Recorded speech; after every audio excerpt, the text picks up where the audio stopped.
Rail স্টেশনে একা বসে আছি। রাত অনেক হয়েছে, স্টেশন ফাঁকা। স্টেশন মাস্টার কাউন্টার লক করে চলে গেল। যাওয়ার আগে একবার আমার দিকে তাকায়, পরক্ষণই চোখ ফিরিয়ে নিয়ে চলে গেলেন। আমার হাতে একটা ফাইল, তাতে 17 বছরের লেখাপড়ার কিছু সার্টিফিকেট। কিন্তু না, এখন এগুলো কাগজ মনে হচ্ছে। ভাবছি স্টেশনে ফেলে রেখে চলে যাব।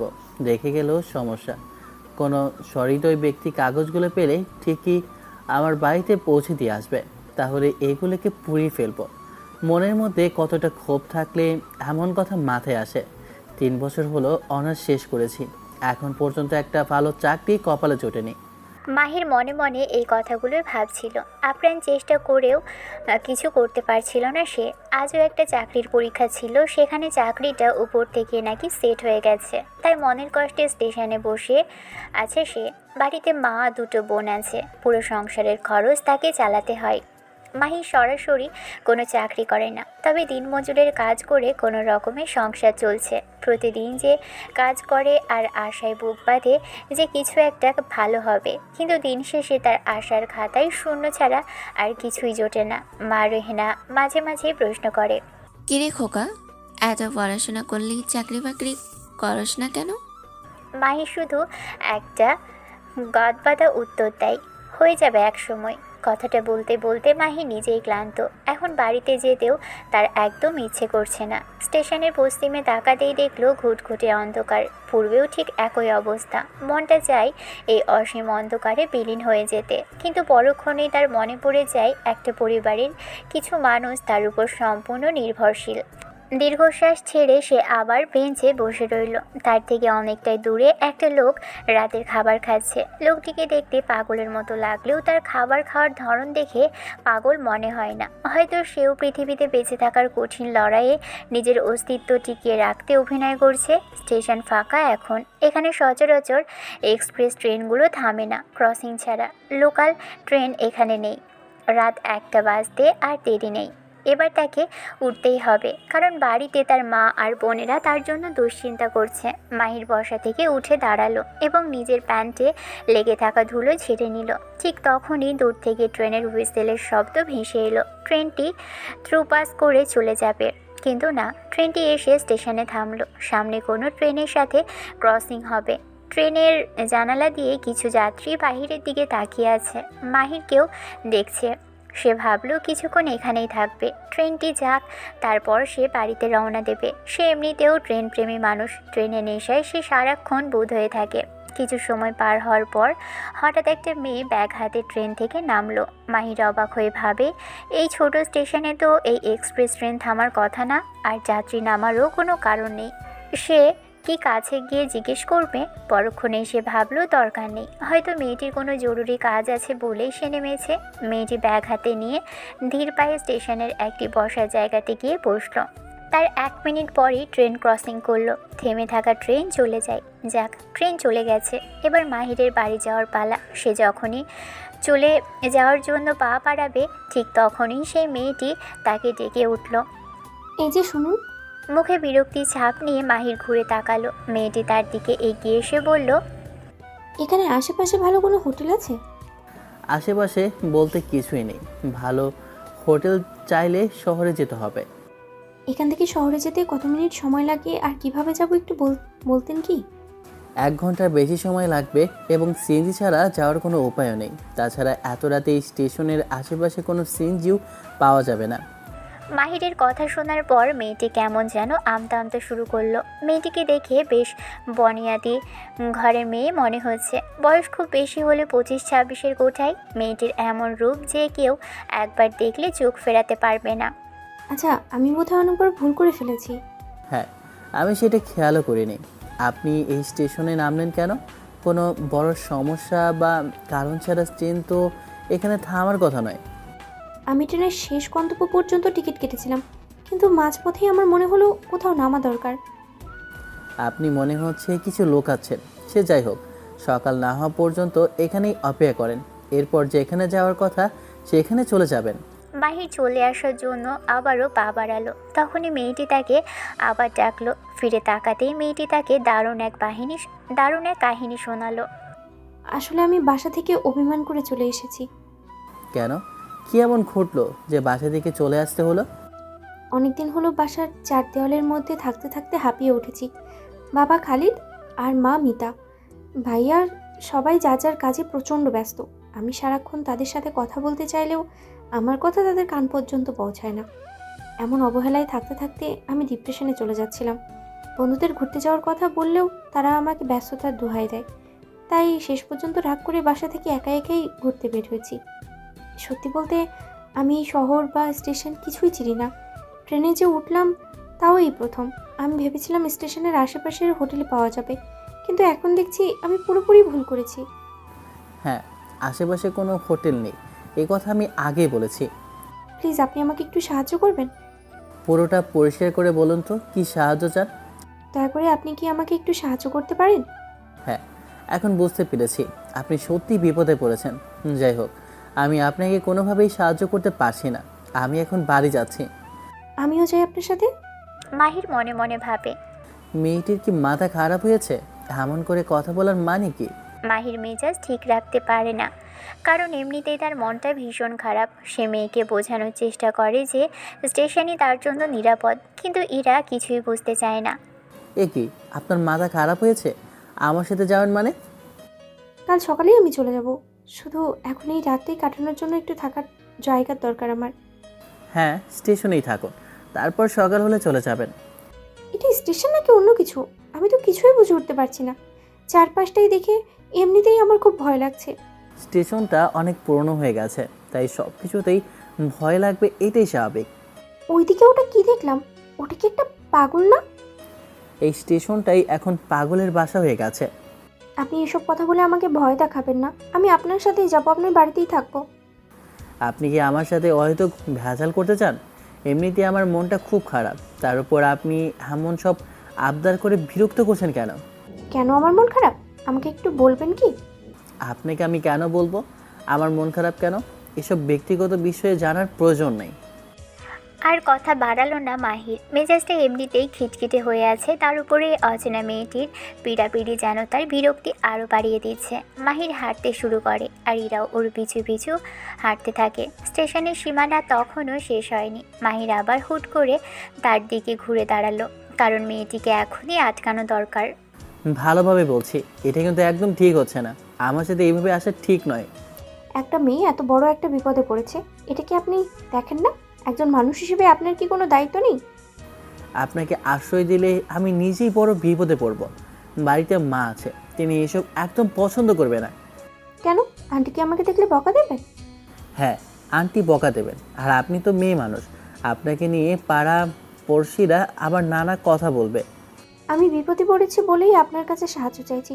এমনি এমনি আপনার বাড়িতে কি আমার যাওয়ার শখ আছে? থাক, আমার আর দরকার নেই ভাই। আপনি চলে যান, আমি একাই এখানে থাকবো।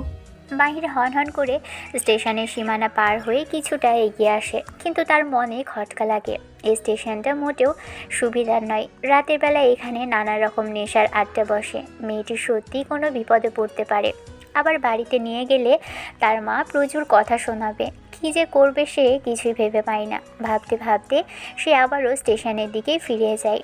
দূর থেকে সে দেখতে পায় ইরা ব্যাগ থেকে কি যেন বের করে খাচ্ছে, আর চারপাশটা খুব ভয়ের দৃষ্টিতে এদিক ওদিক তাকাচ্ছে। সে মাহিরকে দেখে দ্রুত খাবারগুলো ব্যাগে ঢুকিয়ে ফেলে এবং মাহিরের দিকে এগিয়ে আসে। কাছে এসে ইরা হেসে বলে, চলুন যাওয়া যাক। আমি জানি আপনি আমাকে নিতেই আসবেন।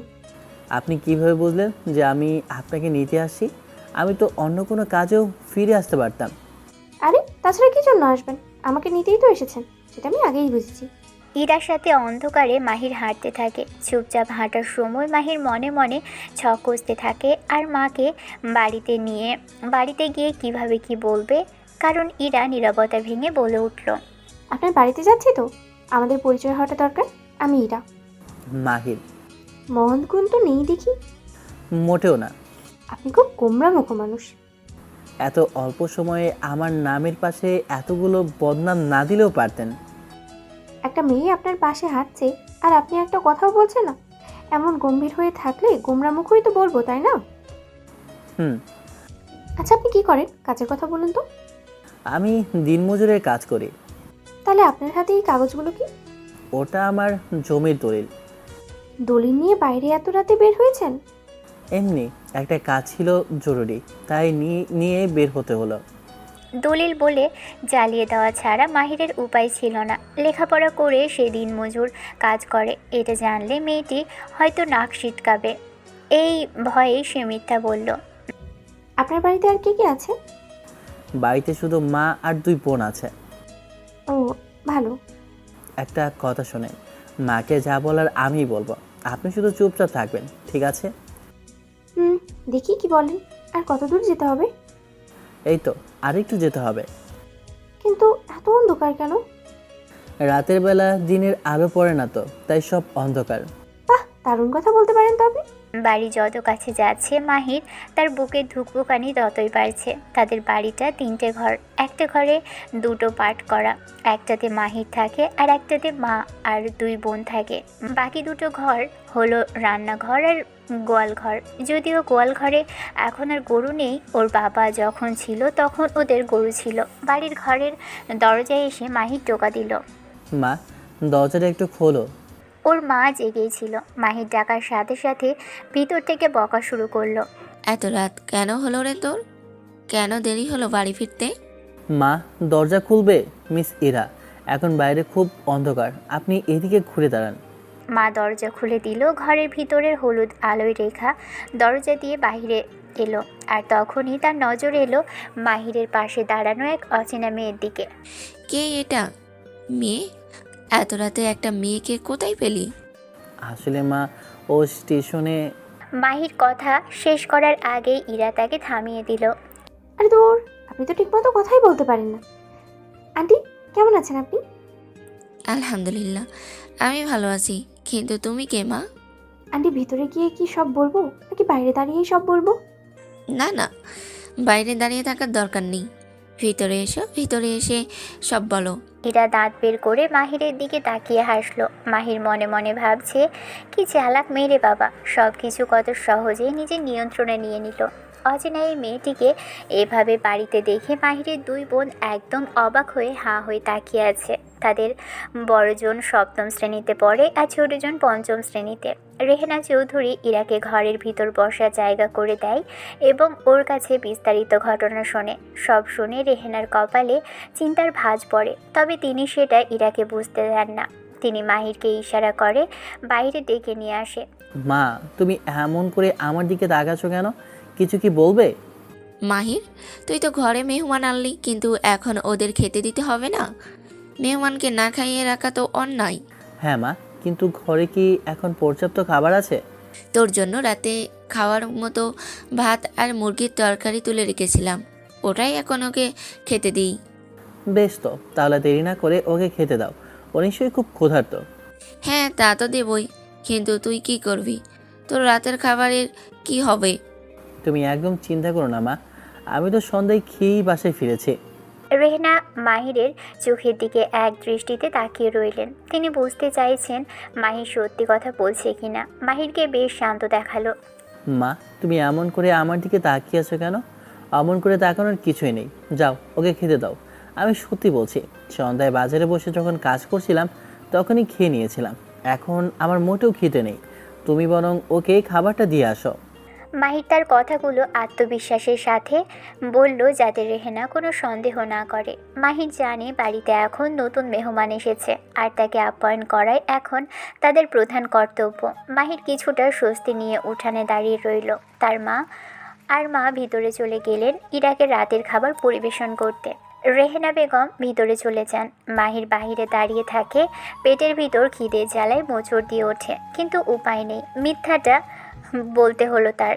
ইরা খাচ্ছে। এ ফাঁকে মাহির তার নিজের রুমটা গুছিয়ে নিতে থাকে। সে ভাবে মা আর এই অচেনা মেয়েটা এক ঘরে থাকবে আর তার 2 বোনকে সে মায়ের ঘরে জায়গা করে দিবে।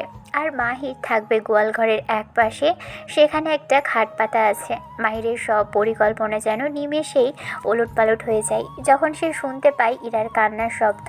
ইরার রুম থেকে বেরিয়ে আসে, তার চোখ দুটো একদম লাল হয়ে গেছে। মাহির, আমাকে এখনই এখান থেকে ফিরতে হবে। আর থাকা সম্ভব নয় এখানে। কেন, কি হয়েছে? হঠাৎ এমন করছেন কেন? আমার মা অসুস্থ, মাকে হসপিটালে ভর্তি করা হয়েছে। বাবা এইমাত্র ফোন করে আমাকে সব জানালো। ইরা কান্নায় ভেঙে পড়ে। রেহেনা মাহিরের দিকে তাকালো, কারণ এই গভীর রাতে এমন গ্রাম্য পরিবেশ থেকে শহরে ফিরে যাওয়া কোনো সাধারণ বিষয় নয়। মাহিরের কপালে চিন্তার রেখা ফুটে ওঠে, কিন্তু সে অসহায়। এই যে মাহির, আপনি কি আমাকে একটু সাহায্য করতে পারেন প্লিজ? আমার খুব দরকার। কিন্তু এত রাত, সকাল তো হবে 2 ঘন্টা পর, তখন না হয় বের হই। আহ মাহির, তুই আর দেরি করছিস কেন? ওর সাথে যা, ও মেয়ে মানুষ। এই বিপদের সময় একা যাওয়া একদম ঠিক হবে না, এখনই যা। কিন্তু মা, এত রাতে কোথায় গাড়ি পাবো? আর এই গ্রাম থেকে শহরের রাস্তা তো খুব দূর। একটা ব্যবস্থা হয়েই যাবে, তুই চটপট রেডি হয়ে নি, বেশি দেরি করিস না। মাহির আর কি করবে, সে প্যান্ট শার্ট পরে তৈরি হয়ে নেয়। রেহেনা ইরার কাছে গিয়ে শান্তভাবে কথা বলে। আবার আসবে মা, কি যে হয়ে গেল, সাবধানে যেও, কোনো চিন্তা করবে না। পুরো রাতটা মাহিরের কাছে স্বপ্নের মতো কাটছে। যাকে সে চেনে না জানে না, তার পিছু পিছু সে ছুটছে।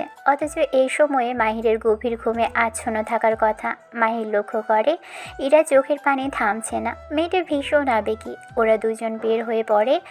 রাস্তায় কিছু নেই, মোড়ের দিকে এগিয়ে যেতে থাকে, সেখানেও কিছু নেই। আপনি কি নিশ্চিত যে গাড়ি পাওয়া যাবে? আগে বাজারে যাই, ওখানে যদি গাড়ি পাওয়া যায় তবে শহরে যেতে পারবো, আর সেখান থেকে গাড়ি নিয়ে আপনাদের শহরে রওনা দেব। এত রাতে গাড়ি পাওয়া যাবে তো? আমার খুব ভয় লাগছে। জানি না, আমি আপনাকে মিথ্যা আশ্বাস দেব না, তবে আমি আমার সাধ্যমতো চেষ্টা করব। হাঁটতে হাঁটতে তারা বাজারের দিকে যায়, কিন্তু চারপাশটা জনশূন্য। কোনো দোকান খোলা নেই, রাস্তায় গাড়ির কোনো চিহ্ন নেই। তারা দীর্ঘক্ষণ অপেক্ষায় থাকে। অবশেষে ভোরের দিকে একটা সিএনজি পাওয়া যায়। সেই গাড়িতে চড়ে তারা শহরে পৌঁছায়। তারপর সেখান থেকে বাসে টিকিট কাটে। বাসে করে ইরা শহরের উদ্দেশ্যে রওনা হয়। সকাল হয়েছে। ইরাকে এখন দিনের আলোতে খুব কাছ থেকে দেখতে পায় মাহির। মুখটা ভীষণ মলিন। কালকে থেকে মাহির কিছুই খায়নি। সকাল থেকে ইরাও কিছু মুখে দেয়নি। মাহিরের পেটের ভিতর খিদের জন্য মোচড় দিচ্ছে, কিন্তু অপরিচিত মেয়েটি এত বিপদে আছে যে মাহির নিজে থেকে খাওয়ার কথা বলার সময় সাহসটুকুও পাচ্ছে না। সকাল 11টার পর বাস থেকে নামে তারা। এখন শহরটা ইরার। এতক্ষণ মাহিরের শহরে সে মাহিরের পিছু ছুটেছে, এখন ইরার শহরে মাহির তার পিছু পিছু ছুটছে। কয়েকবার অটো বদল করে তারা একটা ক্লিনিকের সামনে এসে পৌঁছয়। ইরা দ্রুত ভিতরে ঢুকে পড়ে। মাহিরও তার পিছু পিছু যায়। একটা রুমের সামনে একজন বয়স্ক মানুষকে জড়িয়ে ধরে ইরা হাউমাউ করে কান্না শুরু করে। বয়স্ক মানুষটি ইরার বাবা খালিদ সাহেব। আশেপাশের আত্মীয় স্বজনরা ভিড় করে দাঁড়িয়ে আছে। ইরা তার মাকে দেখার জন্য রুমের ভিতরে ঢুকে যায়। মাহির বাহিরে দাঁড়িয়ে অপেক্ষা করতে থাকে। 1 ঘন্টা 2 ঘন্টা পেরিয়ে যায়। মাহিরের ধৈর্য এখন শেষ পর্যায়ে। সে ভাবে এখানে তার কোনো কাজ নেই, এখন চলে যাওয়াই ভালো। কিন্তু মেয়েটিকে কিছু না বলে যাওয়াটা বড্ড অমানবিক দেখাবে। 2 ঘন্টা পর ইরা বেরিয়ে আসে। সরি মাহির, অনেক দেরি হয়ে গেল। আপনি কষ্ট পেলেন? চলুন বাইরে চলুন। না, আপনি বরং ভিতরেই থাকুন, আমি তাহলে এখন আসি। আসি মানে কি বলছেন এসব আপনি? আমাকে বাড়ি ফিরতে হবে, অনেক কাজ জমে আছে। মা আবার টেনশন করবেন। আপনার সাথে দেখা হয়ে ভালো লাগলো। আপনি সময় পেলে আমাদের বাড়িতে অবশ্যই যাবেন। আমি কি আপনাকে বিদায় জানিয়েছি যে আপনি এসব কথা বলছেন? বিদায় না জানালেও আমাকে যেতে হবে। সন্ধ্যার আগে বাড়ি পৌঁছতে হবে, অনেক দূরের পথ। সকালে আমরা দুজনেই তো কিছু খাইনি। চলুন আগে কিছু খেয়ে নিই, তারপর বাকি কথা হবে। মাহির যা যা বলল ইরা তার একটা কথাও যেন কানেই তুলল না, বরং ইরা তাকে নিয়ে একটা দামি রেস্টুরেন্টে গিয়ে ঢুকলো। মাহির কতবার বারণ করলো যে তার এসবের প্রয়োজন নেই, কিন্তু ইরা যেন নিজের সিদ্ধান্তে অটল। ইরা মাহিরের দিকে ফিরেও তাকালো না, শুধু গম্ভীর মুখে এগিয়ে গেল। রেস্টুরেন্টে বসে ইরা নিজের পছন্দ মতো কিছু খাবার অর্ডার করে, কিন্তু কিছু খাবারের নাম মাহিরের পরিচিত, আবার কিছু খাবার একেবারেই অজানা। সেই খাবারগুলোর সাথে এখন দেখা হবে মাহিরের। মাহির একদিকে এইসব ভেবে অস্বস্তিতে পড়ছে, অন্যদিকে বাড়িতে মা রেহেনা বেগমের চিন্তায় তার মনটা বারবার ব্যাকুল হয়ে উঠছে। খাবার টেবিলে এলো। ইরা চামচ দিয়ে খুব সাবলীলভাবে খাওয়া শুরু করলো। মাহিরও চেষ্টা করলো চামচ দিয়ে খাবার তুলতে, কিন্তু বারবার ব্যর্থ হচ্ছিল। তার হাত যেন চামচ ব্যবহারে অভ্যস্ত নয়। ইরা বিষয়টি খেয়াল করলো এবং একটু হেসে বলল, আপনি বরং হাত দিয়েই খান, কোনো সমস্যা নেই। মাহির একটু ইতস্তত বোধ করলো। সে অবাক চোখে ইরাকে প্রশ্ন করল, হাত দিয়ে খাওয়া যাবে কি? কেন খাওয়া যাবে না? হাত দিয়ে খেতে তো কোনো বাধা নেই। আশেপাশে সবাই তো দেখছে, কেউ কিছু বলবে না? আপনি কি রেস্টুরেন্ট কখনো খাননি? এত চিন্তার কিছু নেই। হোটেলে খেয়েছি কয়েকবার, কিন্তু এত বড় রেস্টুরেন্টে আগে কখনো খাওয়ার সুযোগ হয়নি। ও আচ্ছা, সমস্যা নেই, আপনি হাত দিয়েই খান। আমাদের নিজেদের কমফোর্টটাই আসল। মাহির মৃদু স্বরে বলে হাত দিয়েই খাওয়া শুরু করলো। খাবার শেষে মাহির জানতে চাইলো, আপনার মায়ের শরীর বা আম্মুর অবস্থা আগের থেকে অনেকটা ভালো লাগছে, তাই না? সবার দোয়াতে তিনি ভালো আছেন। আচ্ছা, হসপিটালে ওই যে বয়স্ক ব্যক্তিকে জড়িয়ে ধরে কান্না করছিলেন, উনি কি আপনার বাবা? হ্যাঁ, উনি আমার বাবা খালিদ উদ্দিন। উনি হসপিটালে আমার সাথেই ছিলেন। ও, আমি বুঝতে পেরেছি। আর কিছু কি নেবেন? না, আর কিছু লাগবে না, এইটুকুতেই চলবে। এইটুকুতে তো হওয়ার কথা না। সকাল থেকে আপনি তো কিছুই মুখে দেননি। আসলে খুব বেশি খিদে পেলে অনেক সময় বেশি খাওয়া যায় না, কেমন যেন একটা অস্বস্তি হয়। আপনি ঠিকই বলেছেন। খাওয়া শেষ করে ইরা বিল মিটিয়ে দিল। মাহির বিল দেওয়ার চেষ্টা করলো না। অভিনয় করে লাভ নেই, কারণ মাহিরের পকেটে এখন বাড়ি ফেরার গাড়ি ভাড়া ছাড়া আর কিছুই নেই। রেস্টুরেন্টের বাইরে এসে মাহির বিদায়ের প্রস্তুতি নিল। আচ্ছা ইরা, এবার শোনেন, আমি আসি তাহলে। কোথায় যাবেন আপনি? বাড়িতে যাব, মা টেনশন করছে। যদি বলি আমি আপনাকে যেতে দেবো না, তখন কি করবেন? না, আমাকে যেতেই হবে। আমার বোন আর মা আমার পথ চেয়ে বসে আছে। কেন? তারা আপনাকে ছেড়ে থাকতে পারে না? দেখুন, আমরা গরিব মানুষ, দিন আনি দিন খাই। আমি কাজ না করলে আমাদের চুলা জ্বলে না। গতকাল কাজ করিনি, আজকেও করছি না। এভাবে বেশি দিন থাকলে কাল থেকে আর কাজ করাও হবে না। আন্টির কাছ থেকে সব শুনেছি আমি। আপনার পরিস্থিতির কথা আমি সব জানি। তাহলে তো ভালোই, এখন আমাকে যেতে দিন। আপনি সত্যি একটা কথা। কেন, কি করলাম আবার? আপনাকে তো এমনি এমনি নিয়ে আসিনি। আপনাকে তো আমি শহর থেকে বিদায় দিতেই পারতাম। এত দূর কি আপনাকে এমনি এমনি নিয়ে এসেছি নাকি? আপনি ঠিক কি বোঝাতে চাইছেন আমি বুঝতে পারছি না। আগে আমার বাসায় চলুন, তারপর সব বুঝতে পারবেন। না না, আপনি কি বলছেন? আপনার বাসায় যাওয়া কি ঠিক হবে? আজও এত বড় হয়েও আপনি বাচ্চাদের মতো আচরণ কেন করছেন? বাবাকে আপনার কথা বলেছি, বাবা আপনাকে বাসায় নিয়ে যেতে বলেছে। তবুও না, আমি বাড়ি যাব। মেজাজ গরম করবেন না, আমি কিন্তু অনেক রাগী মানুষ। আপনি যদি কথা না শুনেন তাহলে এখানেই আমি মার শুরু করব। আপনি এমন করছেন কেন? আমার কি বাড়ি ফেরার দরকার নেই? অবশ্যই আছে, কিন্তু আপনি এত দূর কষ্ট করে এসেছেন আর আমার বাড়ি না গিয়ে ফিরে যাবেন, তা কি হয়? ম্যাডামের জোড়াজুড়িতে মাহির আর মানা করতে পারল না। এত করে যখন বলছে, না গেলে পরে নিজেরই খারাপ লাগবে। ইরা বয়সে 1 বছর বড় হলেও বয়স্কদের মতো চালাক। ইরা তাকে নিয়ে গাড়ি বদল করতে করতে এগোতে লাগলো। মাহিরের মাথা ঘুরছে, কোন দিক থেকে কোন দিকে যাচ্ছে তার কোনো হদিশ সে পাচ্ছে না। তাকে একা ছেড়ে দিলে সে নিজের বাড়িতে পথ খুঁজে পাবে না। ঠিক তখন হসপিটাল থেকে একটা ফোন এলো। জানা গেল ইরার মা আবারও স্ট্রোক করেছেন এবং না ফেরার দেশে চলে গিয়েছে। এরা পথের মাঝে হাউমাউ করে কান্না শুরু করে। আশেপাশের লোকজন ভিড় জমিয়ে একে অপরকে জিজ্ঞেস করতে লাগলো কি হয়েছে। মাহির আর দেরি না করে দ্রুত একটা সিএনজি নিয়ে হসপিটালের দিকে ছুটলো। গাড়িতে ইরা কয়েকবার জ্ঞান হারালো। মাহির বারবার চোখে মুখে পানি ছিটিয়ে তার জ্ঞান ফেরালো। হসপিটালে পৌঁছানোর পর দেখলো তারা ইরার মাকে স্ট্রেচারে করে অ্যাম্বুলেন্সে তুলছে।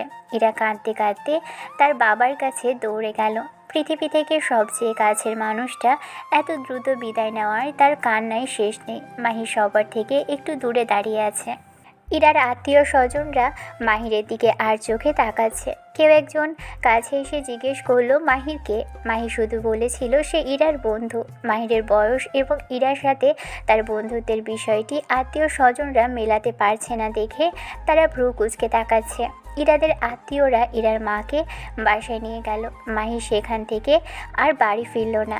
সে তাদের পিছু পিছু চলল, কারণ বিপদের সময় এভাবে ইরাকে ছেড়ে যাওয়া অসম্ভব। সন্ধ্যার পর ইরার বাড়ির পরিবেশটা কেমন যেন নিস্তব্ধ হয়ে আছে। বাদ এশার পর ঈশার মায়ের লাশ দাফন করা হবে। বাড়ির লোকজন দাফনের প্রস্তুতি নিচ্ছে। সবাই টুকটাক কাজে ব্যস্ত। মাহিরও তাদের সাথে কাজে সাহায্য করছে। ইরা এখন কেবল ইরা এখন কেমন আছে বা কী অবস্থায় আছে তা মাহির জানে না। মাহির এখন বাসার বাইরে থেকে ভিতরে যাওয়ার কোনো সুযোগ পাচ্ছে না। তাছাড়া সে এই বাড়িতে একজন অপরিচিত মানুষ, তাই অকারণে ভিতরে ঘোরাঘুরি করাটাও দৃষ্টিকটু দেখায়। এশার নামাজের পর দাফন সম্পন্ন হয়। মাহি সবার সাথে মাটি দিয়ে ইরাদের বাসায় ফিরে আসে। এখন তার বাড়ি ফেরার পালা। সে বাসার বাইরে দাঁড়িয়ে ইতস্তত করছে। ইরাকে শেষবারের মতো বিদায় জানিয়ে যাবে কিনা তা নিয়ে দোটানায় আছে। হঠাৎ ইরার বড় ভাই, যার সাথে হসপিটাল থেকে ফেরার পথে মাহিরের পরিচয় হয়েছে, সে এগিয়ে এসে বলল, ভিতরে চলুন, অনেক রাত হয়েছে। না ঠিক আছে ভাইয়া, আমি এখন চলে যাব, অনেক রাত হয়ে গেছে তো। ও আচ্ছা, তা ঠিক আছে, তবে যাওয়ার আগে ইরার সাথে একবার দেখা করে যান, সে আপনার অপেক্ষায় থাকতে পারে। আচ্ছা ঠিক আছে, চলুন। মাহির তার পিছু পিছু ভিতরে ঢোকে। বাসার ভিতরে এখন পুরো ফাঁকা, কারণ আত্মীয় স্বজনরা যে যার বাসায় চলে গেছে। ভিতরের সাজসজ্জা দেখে মনে হচ্ছে এখানে শোকের কোনো ছায়া নেই। শহুরে পরিবেশটা অদ্ভুত রকমের যান্ত্রিক। মাহির ভাবে সকাল হলেই সবাই আবার কাজে ব্যস্ত হয়ে পড়বে, আর আজ যাকে হারিয়ে ইরা নিঃস্ব হয়ে গেল, দিন শেষে তার কথা কেউ মনেই রাখবে না। ইরার ভাই মাহিরাকে ইরার রুম পর্যন্ত নিয়ে যায়। ইরা বাহিরে বেরিয়ে আসে। মাহির লক্ষ্য করে ইরা প্রচুর কান্না করেছে। তার চোখ মুখ লাল হয়ে আছে এবং চোখের পাতা ফুলে গেছে। ইরা মাহিরকে দেখে চোখের পানি মোছার ব্যর্থ চেষ্টা করে। ওদিকে ইরার ভাই চলে যায়। যা হয়েছে তার জন্য কোনো সান্ত্বনা যথেষ্ট নয়। আমি আপনাকে কোনো সান্ত্বনা দিতেও পারবো না। আপনি কান্না করবেন না, মায়ের জন্য বেশি বেশি দোয়া করবেন, এটাই এখন বড় কাজ। হুম। আচ্ছা আমি তাহলে এখন আসি। এখন সময় কত বাজে? 11টা। এত রাতে আপনি গাড়ি পাবেন না, থেকে যান। চেষ্টা করলে নিশ্চয়ই পেয়ে যাব। আমি হাসিম চাচাকে বলে দিচ্ছি আপনাকে একটা রুম দিতে। মাহিরের কেমন যেন লাগছে। এমন একটা শোকের দিনে অন্য কারো বাসায় এসে তাদের উপর বাড়তি চাপ সৃষ্টি করাটা সে ঠিক মনে করছে না। কিন্তু ইরাকে জোর করার মতো মানসিক শক্তিও তার নেই। উভয় সংকটে পড়ে সে সম্মতি দেয়। হাসিম চাচার সাথে দেখা হয়, যিনি পুরো বাড়ি দেখাশোনা করেন। তিনি মাহিরকে একটা আলাদা রুম দিতে চাইলে মাহির সবিনয়ে বলল, হাসেম চাচা, আমি কি আপনার সাথে থাকতে পারি? ইরামা জানতে পারলে আমার অবস্থা খারাপ করে দিবে। বাবা, আপনাকে আলাদা রুমেই থাকতে হবে। হাসিম চাচার কথায় মাহির আর দ্বিমত করে না। হাসিম চাচা তাকে একটা ঝকঝকে রুম দেখিয়ে দিয়ে বলেন, কোনো সমস্যা হলে যেন তাকে জানানো হয়। মাহির সম্মতি দিয়ে ঘরে ঢোকে। বিছানায় বসে সে তার চাচার কাছে ফোন করে। চাচা ফোনটা মায়ের হাতে ধরিয়ে দেয়। মাহির তার মাকে সব কথা খুলে বলে। রেহেনা বেগমের কণ্ঠেও কেমন যেন কান্নার সুর। মেয়েরা একটু আবেগী হয়। পরের দিন সকালে ফেরার কথা জানিয়ে সে ফোন রাখে। ঘুমানোর আগে হাসিম চাচা খাবার দিয়ে যান। দেখে মনে হয় বাইরে থেকে আনিয়েছেন, কারণ বাসায় আজ রান্না হয়নি। পরদিন সকালে উঠে মাহির এক অদ্ভুত পরিবেশ দেখে। ইরা হাসিম চাচার সাথে কথা বলছে। ইরা মাহিরকে দেখে ইশারা করে ভিতরে ডাকে। মাহির পিছু পিছু ভিতরে ঢোকে। ইরা বলতে শুরু করে, দেখুন অবস্থা, বাবা চলে গেছে দেশের বাইরে, আজ জরুরি মিটিং আছে, না গেলে অনেক টাকার ক্ষতি হয়ে যাবে। ভাইয়া তার অফিস সামলাতে চলে গেছে, আর এই মুহূর্তে আমি এখানে একা। আজই চলে যেতে হলো। এরা সবাই টাকার পিছনে ছুটছে। মা আমাকে সবসময় টাকার পিছনে ছুটতে বারণ করেছে, কিন্তু তারা যেন টাকার নেশায় অন্ধ। জীবন তো আর থেমে থাকে না, টাকা ছাড়া তো দুনিয়া চলে না। টাকা ছাড়াও অনেক কিছুই হয়, কিন্তু সেটা বোঝার মতো মানসিকতা এদের নেই। আপনি কি এখন চলে যাবেন? হ্যাঁ, আমার যাওয়াই ভালো। অনেক সময় ধরে আপনাদের বাসায় আছি। অনেকটা সময় আপনাকে ধরে রেখেছি। বাবাকে আপনার কথা বলেছিলাম, চেয়েছিলাম আপনার জন্য কিছু একটা করি, কিন্তু বাবার এত ব্যস্ততা যে শেষ পর্যন্ত কিছুই হলো না। না না না, ঠিক আছে, আমার জন্য আবার কি করতে হবে? আমি এমনই দিব্যি আছি। হুম। আচ্ছা আমি তাহলে আসি। আমি একদম একা হয়ে যাচ্ছি, আপনি কদিন থেকে যান। বাসায় মা থাকতো, এখন তো সেও নেই। উনি ব্যস্ত থাকতো, কিন্তু তাও সময় দিতেন আমাকে। আর এখন ইরা আবার কান্নায় ভেঙে পড়ে। মাহির হ্যাঁ না কিছুই বলতে পারছিল না। ইরা কান্না থামাতে মাহির তাকে নিজের আর্থিক বিষয়গুলো বুঝিয়ে বলে। ইরা তখন অস্থির হয়ে বলে, টাকা আমি দেবো। আমি আপনার সাহায্য কেন চলবো? আমি এরকম টাকা নিতে পারবো না। ঠিক আছে, দেখে যান। হুম। মাহির বিদায় নিয়ে বাসার বাহিরের গেট পর্যন্ত এসেও থমকে দাঁড়ায়। তার মনের ভিতর এক অদ্ভুত টানাপোড়েন শুরু হয়। কোনোভাবেই সে ইরাকে এই অবস্থায় একা ফেলে যেতে পারছে না। সে দ্রুত পায়ে আবার ফিরে যায়। মাহির, কি হয়েছে? কোনো বিশেষ সমস্যা হয়েছে কি? এভাবে যাওয়া যায় না। আপনাকে এই অবস্থায় ফেলে রেখে গেলে আমার বিবেক একদম কাজ করছে না। সমস্যা নেই, আমি একাই থাকতে পারবো, আপনি একদম চিন্তা করবেন না। আমি দেখছি তো কত থাকতে পারবেন। কান্না করে আপনার চোখ মুখের অবস্থা তো খুব খারাপ হয়ে গেছে। আচ্ছা, আপনি কি আমার সাথে আমার বাড়িতে যাবেন? আমাদের গ্রামে চলেন। না, এখন আমি যেতে পারবো না। পুরো বাসাটা একা ফাঁকা রেখে যাওয়া ঠিক হবে না। ও আচ্ছা, তাহলে আমিই থাকি। না, আপনি চলে যান। আন্টি রেহানা বেগম আবার চিন্তা করবেন। আপনার বাড়ি ফেরা জরুরি। আপনার যা অবস্থা, কিছুদিন পর তো আপনাকে খুঁজেই পাওয়া যাবে না। এমনিতেই আপনি এত শুকনো, তার উপর কাল থেকে খাওয়া দাওয়া একদম বন্ধ করে দিয়েছেন। এভাবে দিন চলবে নাকি? আন্টির জন্য দোয়া করতে হবে বেশি বেশি। নামাজ পড়ে আল্লাহকে বলবেন আন্টি যেন শান্তিতে থাকেন। আর এই দোয়ার শক্তি জোগাতে হলে আপনাকে তো খাওয়া দাওয়া দরকার, তাই না? সকালে কিছু খেয়েছেন কি? না। কেন খাবেন না? আমি হাসিম চাচাকে বলছি খাবার আনতে। আন্টি কিন্তু আপনার কষ্ট দেখলে অনেক কষ্ট পাবেন। আচ্ছা, তাহলে আমি খাবো। মাহির সাথে সাথে হাসিম চাচাকে নির্দেশ দেয় খাবার আনার জন্য। অল্প সময়ের মধ্যেই চাচা খাবার নিয়ে আসেন। ইরাকে একটা প্লেটে খাবার বেড়ে দিয়ে মাহির আর হাসিম চাচা দুজনেই দাঁড়িয়ে থাকে। ইরা খুব ধীর গতিতে খাওয়া শুরু করে। ইরাকে দেখে মাহির আর হাসিম চাচা একে অপরের দিকে তাকিয়ে একটু হাসে। আপনি এবার তাহলে চলে যান। না না, চলে যাব কেন? আমি কিছুদিন এখানেই থাকি। আপনাকে আমি অহেতুক সমস্যায় ফেলে দিয়েছি। আপনি চলে যান, আমি সব সামলাতে পারবো। আর চাচা তো আমার পাশেই আছে। আমার সত্যি খুব ভালো লাগছে এখানে থাকতে। আপনি চিন্তা করবেন না। আচ্ছা। এরপর থেকে মাহিম বেশিরভাগ সময় হাসিম চাচার সাথেই থাকে। চাচা তাকে কোনো ভারী কাজ করতে দিতে চান না, কিন্তু মাহির জোর করেই চাচাকে কাজে সাহায্য করে। ইরা ডাকলে তার কাছে যায়। এরকম করে আরও 2 দিন পার হয়ে যায়। ইরা 2 দিন রুম থেকে বের হয়নি, কিন্তু আজ সে বের হয়েছে। তাকে অনেকটাই স্বাভাবিক লাগছে। সেদিন সন্ধ্যায় ইরা এসে মাহিরকে বলে, মাহির, বাবা আসতে এখনো 4-5 দিন দেরি। আমি এখন আপনার সাথে আপনার বাড়িতে যেতে চাই। কিন্তু আপনি তো কিছুদিন আগে অনেক সমস্যা দেখালেন। ইরা চুপ করে দাঁড়িয়ে থাকে। মাহির ভাবে ইরা আবার রাগ করলে সমস্যা হবে, তাই সে ইরাকে নিয়ে যাওয়ার সিদ্ধান্ত নেয়। পরদিন সকালবেলা মাহির ও ইরা নিজ বাড়ির উদ্দেশ্যে রওনা হয়। ইরার মুখে শেষ হাসি কবে দেখেছিল তা মাহিরের আজ মনে নেই। মাহিরের একটা নতুন বদ অভ্যেস হয়ে গেছে। সে না চাইলেও তার চোখ বারবার ইরাকে খুঁজে বেড়াচ্ছে। তাকে দেখে মনের মধ্যে হাজারো প্রশ্নের উৎপত্তি হচ্ছে। মাহির যে বারবার আর চোখে ইরাকে দেখছে তা ইরাও কয়েকবার ধরে ফেলেছে। মাহির চুপি করে দেখতে গিয়েও ধরা পড়ে যায়। দুপুর গড়িয়ে বিকেল হওয়ার পর তারা নিজ বাড়িতে পৌঁছয়। আসার পথে মাহির ইরা থেকে কিছু টাকা ধার নিয়ে 2 বোনের জন্য উপহারের মতো কিছু খাবার ও জিনিসপত্র কেনে। বোনেরা জানে তাদের ভাই বাইরে গেলে খালি হাতে কখনোই ফিরে আসে না।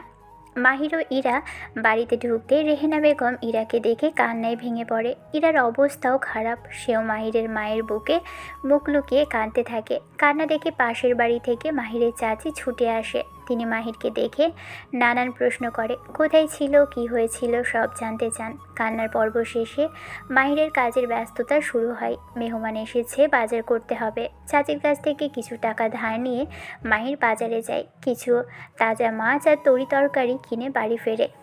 সেদিন সন্ধ্যা থেকে রাতে ঘুমোতে যাওয়ার আগ পর্যন্ত ইরার সাথে আর কোনো কথা হয়নি। মাহিরও বাড়িতে ছিল না। কাজের প্রয়োজনে গ্রামের একজনের সাথে দেখা করতে বেরিয়েছিল। সেখান থেকে ফিরে এসে দেখে ইরা ঘুমিয়ে পড়েছে। রেহেনা বেগম মাহিরের জন্য খাবার নিয়ে বসে আছে। বাবা শোনো না, চাল শেষ হয়েছিল, তুই তো ছিলি না, কিছু টাকা ধার করে এনেছি বাজারের জন্য। সমস্যা নেই মা, কাল তো কাজে যাচ্ছি, সব ঠিক হয়ে যাবে। মেয়েটা কি এই সাধারণ খাবার খেতে পারবে? শহরের মানুষ তো এসব অভ্যস্ত নয়। আমি তো সেটাই ভাবছি মা, কিন্তু কি করব, উপায় তো নেই। এই খাবারই দিতে হবে। একটু তরকারি নে বাবা। না না, আমি আর কিছু নেব না মা, তুমি খেয়ে নাও। রাতে খেয়ে উঠে মাহির নিজের ঘুমানোর জায়গাটা ঠিক করে। সে চাচার বাড়িতে গিয়ে ঘুমোয়। পরদিন ভোরবেলা মাহির কাজে বেরিয়ে যায়। যাওয়ার সময় মাকে বলে যায় ইরাকে যেন কোনোভাবেই দেখাশোনা করা হয়। রেহেনা যাওয়ার সময় মাকে বলে যায় ইরাকে যেন ভালোভাবে দেখাশোনা করা হয়। রেহেনা বেগম মাহিরকে অভয় দিয়ে বলে কোনো চিন্তা না করতে, তিনি ইরাকে দেখেই রাখবেন। কাজ শেষে মাহির সন্ধ্যায় ফেরে। আগের মতোই ছোট বোন দুটো হাত বাড়িয়ে দাঁড়িয়ে আছে। তাদের কিছু না কিছু দিতেই হবে। মাহির কখনোই তাদের খালি হাতে ফেরায় না, হয় কিছু আনে নয়তো 10-20 টাকা হাতে তুলে দেয়। বোনদের টাকা দেওয়ার পর মাহির লক্ষ্য করে নতুন একটা হাত তার দিকে বাড়িয়ে আছে। মাহির তাকিয়ে দেখে ইরা বাচ্চাদের মতো মুখ করে তার সামনে দাঁড়িয়ে আছে। মাহিরের হাত আপনা আপনি পকেটে চলে যায়। সে 10 টাকার একটা নোট বের করে ইরার হাতে দেয়। এরপর মাহির মায়ের কাছে এসে বাকি টাকাগুলো দিয়ে বলল, মা, এই নাও বাকি টাকা, এখন আমাদেরকে খেতে দাও, আর অল্প করে ধার শোধ করিও। আজ মাহিরের পা মাহিরকে খেতে দিচ্ছে না। তার বদলে ইরা মাহিরের প্লেটে ভাত আর তরকারি বেড়ে দিচ্ছে। মাহির কিছু বলতে যায়, কিন্তু ইরার ব্যক্তিত্ব আর তার দৃঢ় ভাব দেখে মাহিরের সেটার সাহস হয় না।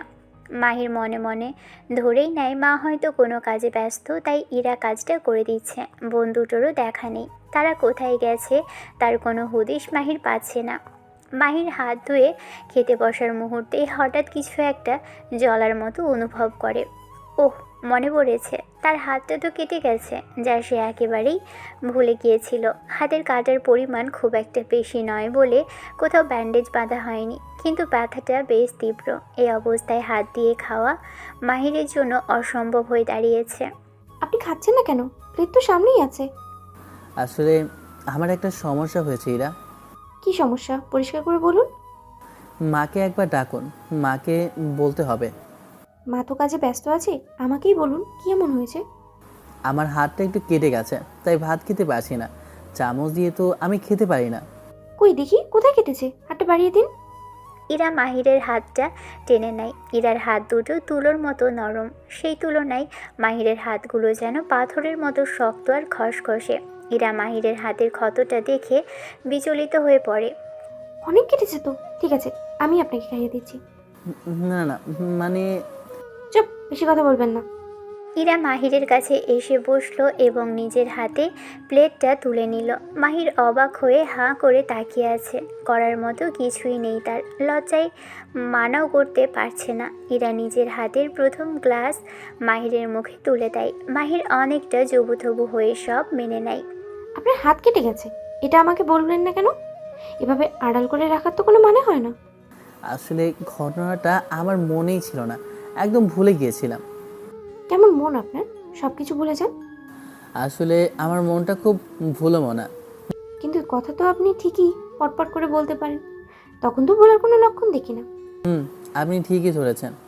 ঠিক সেই মুহূর্তে রেহেনা বেগম ঘরে এসে হাজির হন। তিনি ঘরে ঢুকেই মাহিরকে খাওয়ানোর দৃশ্যটা দেখতে পায়। তার মায়ের চোখ দুটো বড় বড় হয়ে যায়। তিনি বিষয়টি দেখে মুহূর্তের জন্য স্থির দাঁড়িয়ে থাকেন, তারপর কোনো কথা না বলেই দ্রুত বাহিরে চলে যান। মাহির অস্বস্তিতে পড়ে যায়। ইরা মাহিরকে খাওয়াতে খাওয়াতে প্রসঙ্গ বদলানোর চেষ্টা করে। বাবা ফোন করেছিলেন, আমি যে এখানে এসেছি তাকে সব বলেছি। বাবা বলেছেন তিনি নিজে না আসা পর্যন্ত আমাকে যেন এখান থেকে না যাই।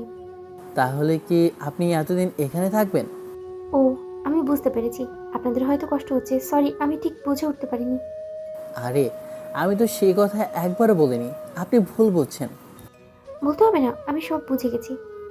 না, আপনি ভুল করছেন। আপনি যতদিন খুশি এখানে থাকতে পারেন, কোনো সমস্যা নেই। সত্যি তো? আপনি মন থেকে বলছেন? সত্যি বলছি, পাক্কা? একদম পাক্কা। আপনি যদি কাজে না যেতেন তাহলে আরও ভালো হতো। কেন? কাজে না গেলে কি হতো? তাহলে আমরা সারাদিন বসে বসে কথা বলতে পারতাম। মাহিরের খাওয়ার প্রায় শেষ। সে একটু হেসে উত্তর দেয়, কথা তো আমরা এখনই বলছি। আর শোনেনিরা, এখন যেটা করলেন দ্বিতীয়বার আর এমন করার চেষ্টাও করবেন না। এইসব বাইরে থেকে দেখলে খুব খারাপ দেখায়। কোনটা খারাপ দেখায়? আপনাকে খাইয়ে দিলাম এটা? হ্যাঁ, এটা মানায় না। আপনি কোথায় আর আমি কোথায়? আপনি আমাকে খাইয়ে দিচ্ছেন, ব্যাপারটা কেমন যেন বেমানান লাগে। ধন্যবাদ। ইরা আর কোনো কথা না বলে প্লেট নিয়ে বাইরে চলে যায়। মাহিরের জীবনটা এই সমস্যার সমাধান করতে গিয়েই যেন নতুন নতুন সমস্যা জন্ম দেয়।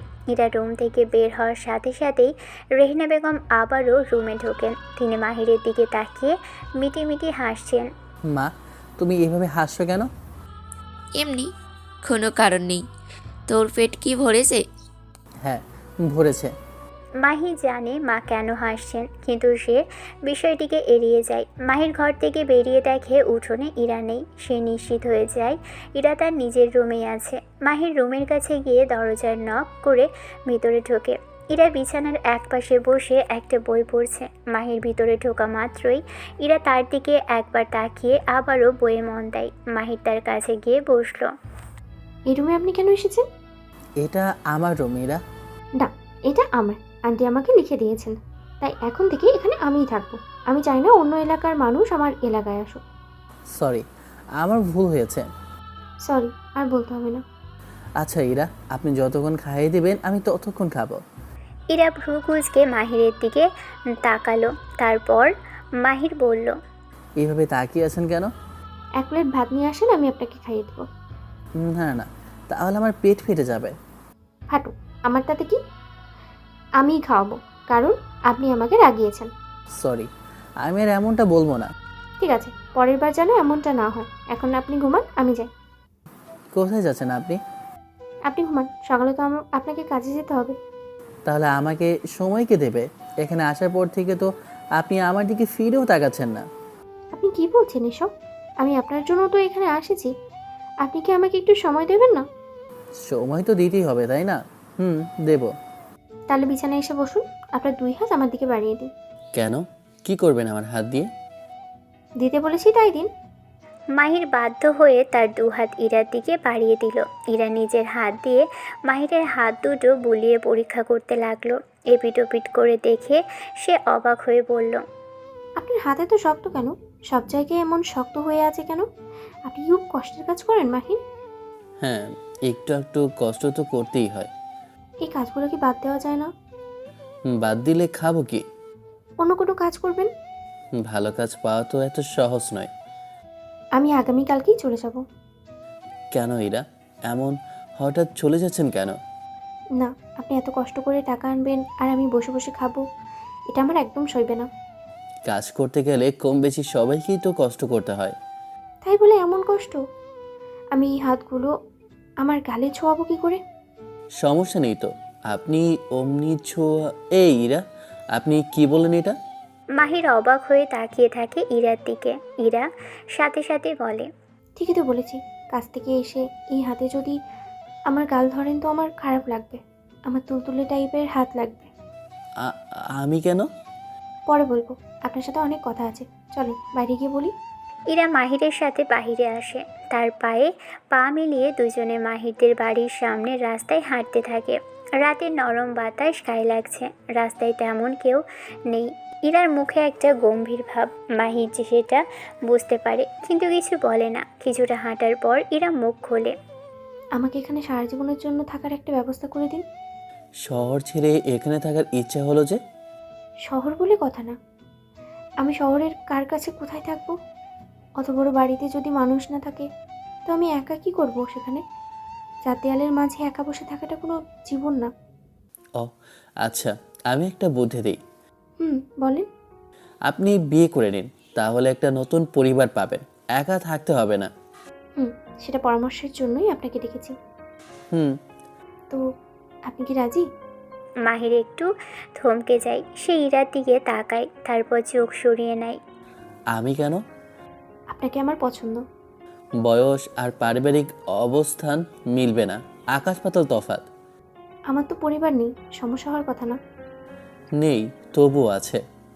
তার মানে আপনি রাজি না? কখনোই না। আমার দিকে যদি আর চোখে তাকান, আপনার চোখ আমি উপড়ে ফেলবো। মাহির একটু অবাক হয়ে থামে, তারপর বলে, আপনি জানলেন কিভাবে যে আমি আপনার দিকে তাকাই? একটা ছেলে একটা মেয়েকে দেখবে, সেটা মেয়ে বুঝতে পারবে না? তাই কি হয়? মেয়েরা সব বোঝে, শুধু বুঝতে না পারার ভান করে। সরি। সরি বলার কিছু নেই, আমাকে দেখবেন না তাই হবে। কথা বলে ইরা একটু মুখ ঘুরিয়ে নেয়। গলায় স্পষ্ট অভিমানের সুর। দেখেন আমি আমাকে বুঝ দিতে আসবেন না। এক জায়গায় কিছুক্ষণ দাঁড়িয়ে থেকে দুজনে হাঁটা শুরু করে। রাতে রাস্তায় পাশাপাশি দুটো মানুষ, দুজনেই চুপ। মাহির ভাবে এরা যে এত কিছু মনে মনে ভেবে রেখেছে সেটা সে আজও করতে পারেনি। আপনি মনে মনে এত কিছু কেন ভেবেছেন? আপনি তো বলতে পারবেন না। আপনার কষ্ট লাঘব করার জন্য আগেই বলে দিলাম। আপনাকে বিব্রত করার আমার উদ্দেশ্য নেই, শুধু চেয়েছিলাম সহজ করে বলতে। ও, তাতে কোনো লাভ হলো না। আপনি তো রাজি না। আমি আসলে ওইভাবে। কিভাবে? পুরো কথাটা তো আগে বলতে দিন। জি বলেন। আমার পরিবারটা পুরোপুরি আমার উপর নির্ভরশীল। এত অল্প আয়ে। সংসার চালাতে পারবেন না তাই তো? হুম। সংসারের 80 ভাগ খরচ আমি দেব, 20 ভাগ আপনি দেবেন। আপনি টাকা পাবেন কোথায়? লেখাপড়া করছি, চাকরি তো পেয়েই যাব। আমি কি বোঝা মনে হচ্ছে আপনার কাছে? না না, সেটা না। আমি বুঝতে পেরেছি আপনার আগ্রহটা কোথায়। আপনার একটা পরিবার দরকার, একটা আশ্রয় দরকার, যেখানে নিজেকে নিরাপদ মনে হবে। বুঝেছে। বাবাকে বললেই তো হয়, ভালো দেখে একটা পরিবারে আপনাকে বিয়ে দেবে। নিজেকে নায়ক মনে করেন? একদমই না। অনেক রাত হয়েছে, ঝগড়াও অনেক হয়েছে, বাড়ি চলেন। বিষয়টা ক্লিয়ার করলেন না? এটা অসম্ভব। ঠিক আছে। দুজনে বাড়ির দিকে ফেরে। এরা যা চাইছে সেটা তার জেদ থেকে নয়, পরিবারের মানুষের সঙ্গ না পেয়ে ভিতরে ভিতরে সে একটা আশ্রয় খুঁজছে। মাহি সেটা বুঝতে পারে। বাড়িতে এসে মাহির শুয়ে পড়ে। রাত তখন অনেক গভীর। হঠাৎ রেহেনা এসে মাহিরকে ডাকতে শুরু করেন। মাহির উঠে বাহিরে আসে। চাচাতো ভাইও সাথে বেরিয়ে আসে। কি হয়েছে? তুই একটু বাড়ি আয়। কিছু হয়েছে? না, তেমন কিছু না, আয় একটু। মাহির চাচাতো ভাইকে শুয়ে থাকতে বলে নিজে মায়ের সাথে বাড়িতে আসে। ঘরে ঢুকে দেখে তার রুমের দরজা খোলা। ভিতরে পা দিতেই চোখে পড়ে ইরা বিছানায় বসে কাঁদছে। মাহিরের দুই বোন পাশে দাঁড়িয়ে ইরার কান্না দেখছে। রেহেনাও পাশে আছেন। মাহির এগিয়ে আসে। আপনাকে না বলেছি মায়ের জন্য এভাবে কাঁদতে নেই, উনি কষ্ট পাবেন। সেটা না। কথাটা বলতে গিয়ে ইরার গলা ভেঙে আসে। সে ফুপিয়ে কাঁদছে আর জোরে জোরে নাক টানছে। এভাবে কাঁদলে কান্নার শব্দ হয় কম, তবে নাক টানার শব্দ হয় বেশি। ইরা ঠিক সেভাবেই কান্না করছে। তাহলে কি হুট করে কান্না করছেন কেন? বাবা বিদেশে একটা বিয়ে করেছে, ভাইয়া ফোন করে জানালো। কি? হুম। মাহির কিছুক্ষণ চুপ থাকে। ইরা বুঝতে পারে তার জীবন থেকে পরপর দুটো জিনিস সরে যায়, মা আর বাবা। দুজনেই এখন অন্য দুনিয়ায়। রেহেনা আর মাহিরের বোনদের অন্য ঘরে পাঠিয়ে দেয় মাহির। তারপর ইরার কাছে এসে বসে। কাল কি বাসায় যাবেন? আপনি বুঝলেন কিভাবে? একটু একটু বুঝতে পারি। যাই হোক, বাসায় গিয়ে কি করবেন? জানি না। আচ্ছা, এই যে আমার এখানে আছেন, আপনার ভয় করে না? ভয় করবো কি জন্য? আপনারা আমার অনেক আপন হয়ে গেছেন। এই বাড়িতে এলে মনে হয় নিজের বাড়িতেই আছি। আবেগের কথা বাদ দেন, তাহলে কাল সকালে যাচ্ছেন তাই না? এবার কিন্তু আমি যাবই। আপনাকে নিয়ে গিয়ে কি করব? হুম। আর কাঁদবেন না। আপনার বাবা ওদিকে খুশি কাজ করছেন আর আপনি বসে কাঁদছেন। টিটকারি মারছেন তাই না? কই না তো, আমি ভালো কথা বললাম। হয়েছে হয়েছে। নতুন মা পেয়েছেন। আপনি কিন্তু আমাকে রাগাচ্ছেন। আমি তো খুশির খবর দিচ্ছি, একটু হাসুন। আমাকে পরিচয় খুব ভালো লেগেছে তাই না? আমি আপনার মন ভালো করার চেষ্টা করছি। এই যে দেখেন, আঙ্কেল বিয়ে করছেন, তিনি ভালোই আছেন নতুন বউ নিয়ে, আর আপনি বসে বসে কাঁদছেন। এটা কোনো কথা? যে চলে গেছে তার জন্য যে থাকে সে কাঁদে, এটা কোনো নিয়ম না। তো কি করতে হবে আমাকে? সামনে এগিয়ে যেতে হবে। বাবা আর পরিবার ছাড়াও মানুষ বাঁচে, ভালো থাকে, নিজের পায়ে দাঁড়াতে হবে। আপনি আমাকে সাহায্য করবেন? আমি নিজেই তো সামনে এগোতে পারি না। তাহলে বললেন যে? কাউকে অনুপ্রেরণা দেওয়া সহজ, আমি তাই করলাম। নিজে না পারলেও অন্যকে পথ দেখানো যায়। বাহ, দারুণ। চলুন আবার বাইরে যাই। এই মাঝরাতে? আরে, মন খারাপ হতে দেওয়া যাবে না। মন ভালো করার জন্য যা দরকার সেটাই করতে হবে। ঘরে বসে থাকলে মাথায় খালি খারাপ চিন্তা আসে। চলুন। মাহির ইরাকে নিয়ে বাহিরে আসে। দুজনে হাঁটা ধরেছে। ইরা কাঁদছে আর জোরে জোরে শ্বাস নিচ্ছে। বাহিরে আসা হাঁটা, যদিও ইরা এখন হাঁটতে মোটেও রাজি ছিল না। মন খারাপ থাকলে কোনো কিছুই ভালো লাগে না, সেটা মাহির জানে। তবুও সে হাঁটতে থাকে। ইরা মাহিরের পাশে পাশে আসে, কিছু বলে না সে। মাহির বুঝতে পারে ইরা নিজে থেকেই কিছু বলবে না, তাই শুরুটা সেই করে। ইরা, বড়ই খাবেন? এত রাতে বড়ই কোথায় পাবেন? অনেক গাছ আছে বাড়ির সামনে, চলেন আর দুজনে মিলে চুরি করি, সেই মজা হবে। এই না না, চুরি করা যাবে না। আমার এখন কিছুই ভালো লাগছে না, কিছুতেই মন বসছে না, আমি পারবো না। কেন? ভালো না লাগার কি আছে? যার যেমন লাইফ সে সেভাবেই লিড করবে, তাই না? আপনি আমার সাথে যাবেন প্লিজ, আমার সাথে চলুন না। কোথায় যাব আমি? আমার বাড়িতে যাবেন? আবার কেন? আপনি গেলে ভালো লাগবে আমার। আমার যেদিন থেকে সমস্যা সেদিন থেকে তো আপনিই সাথে আছেন। এখন যদি না থাকেন টেনশনে মরেই যাব। তখন না বললেন আবার যেতে হবে না, নিজে সামনে নিবেন? আমি তো নিয়ে যেতাম না, কিন্তু এখন আচ্ছা, এটা নিয়ে এখন ভাবতে হবে না, সকাল হোক, দেখি কি করা যায়। না। এখন বলেন আপনি যাবেন তো? আচ্ছা, যাব। কথাটা বলার সাথে সাথে ইরা এগিয়ে এসে মাহিরকে জড়িয়ে ধরে কাঁদতে শুরু করে। মাহির একেবারে হতভম্ব হয়ে যায়। কোনো মেয়ে প্রথম স্পর্শ, তাও এভাবে হঠাৎ। বুকের ভিতর ভয় আর একটা অদ্ভুত ভালো লাগা একসাথে কাজ করে। মাহি ধীরে ধীরে ইরাকে সরিয়ে দেয়। কি করেন এগুলো? একটু জড়িয়ে ধরলে কি হয়? মানুষ কষ্ট থাকলে আরেকজনকে ধরে কাঁদতে পারে না? আমি তো অন্যজন। হ্যাঁ, কাল থেকে আমার সাথেই থাকবে, আবার বলে অন্যজন। এটা কেমন কথা? বন্ধু হিসেবে থাকছে, বুঝলেন? আপনার ভালো সময় আসলে আমি আপনি কেটে পড়ব। জি না, আমার খারাপ ভালো দুই সময়ই থাকতে হবে। সোজা কথা, আমাতে ব্যস্ত থাকতে হবে। ওটা তো আপনার বর থাকবে। সেটা আপনি বেশি বুঝি তুই, হ্যাঁ? রেগে যাচ্ছেন কেন? রাখবো না তো কি করব? এক কথা এতবার বলতে হয় কেন? আমি কিছুই চাই না, আমি তোকে চাই। বর হিসেবে না পাইলেও বন্ধু হিসেবে নিজের কাছেই রাখবো। মাহি চুপ করে যায়, কোনো জবাব দেয় না। ইরা আবার বলে, সরি, আমি আপনার সামান্যতম বড়, তবু বেয়াদবি করে বলে ফেললাম। বলতাম না, কিন্তু সব কিছুতেই না না করেন, তাই তো বকা শুনতেন। ঠিক আছে। ভয় পেয়েছেন নাকি? না, ভয় পাইনি। এরকম জোর করছি বলে আমাকে মনে মনে খারাপ ভাবছেন, তাই না? আমি বুঝতে পারছি। আরে না, এরকম কিছু ভাবিনি, আমি তো আপনাকে চিনি। তাহলে আজ কিন্তু আপনি আমার সাথেই থাকবেন। মানে? আমার কাছে থাকবেন। আমরা একা থাকতে ভালো লাগে না। একা ঘরে থাকলে মাথায় কত কিছু চিন্তা আসে। কি সমস্যায় যে ফেললেন আপনি? বোন তো আছে, পারলে মাও থাকবে। হুম, আপনাকে লাগবে। আমি সবসময় আপনাকে আমাদের ব্যস্ত রাখবো।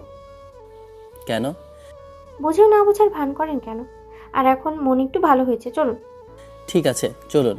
বাড়িতে ফিরে আসার পর ইরা সরাসরি রেহেনার কাছে যায়। মাহিরের মায়ের হাত ধরে ইরা বলে, আন্টি, আমার ভালো লাগছে না, উনি আমার সাথে থাকুক আজ প্লিজ।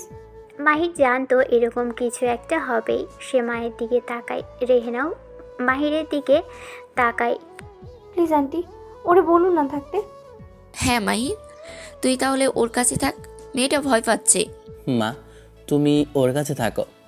শেষ পর্যন্ত জয় ইরারই হয়। রুমে ঢুকে বিছানার দুপাশে দুজন বসে থাকে। ঘরে নিচু আলো, বাইরে রাতের নিস্তব্ধতা। কিছু ভাবছেন? কাল বাসায় গিয়ে কাকে কি বলবো বুঝতে পারছি না।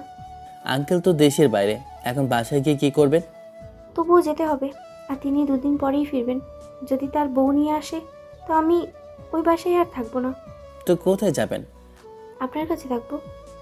আমার কাছে কেন? ও, আপনিও তো আমাকে চান না। সমস্যা নেই, যেখানে মন চায় যাব, যেদিকে দু চোখ যায়, নয়তো মরে যাব। আচ্ছা, আমার কাছেই থাকবেন। আমি জানতাম তো, এটা আগে পরে বলতেনি। যাই হোক, একটু কাছে আসেন তো। কেন? প্রমিস করাবো, উঠে কাছে আসেন। আপনার দরকার আপনি আসেন। ইরা কাছে এসে হাত বাড়িয়ে দেয়, তারপর মাহিরকে বলে, আমার হাতের উপরে হাত রাখেন। রাখলাম। তারপর? এখন বলেন, যত ঝড় ঝপটা আসুক আপনি আমায় ছেড়ে কোথাও যাবেন না। কাউকে কথা দেওয়ার আগে ভাবতে হয়। কিছু ভাবতে হবে না, শুধু বলেন।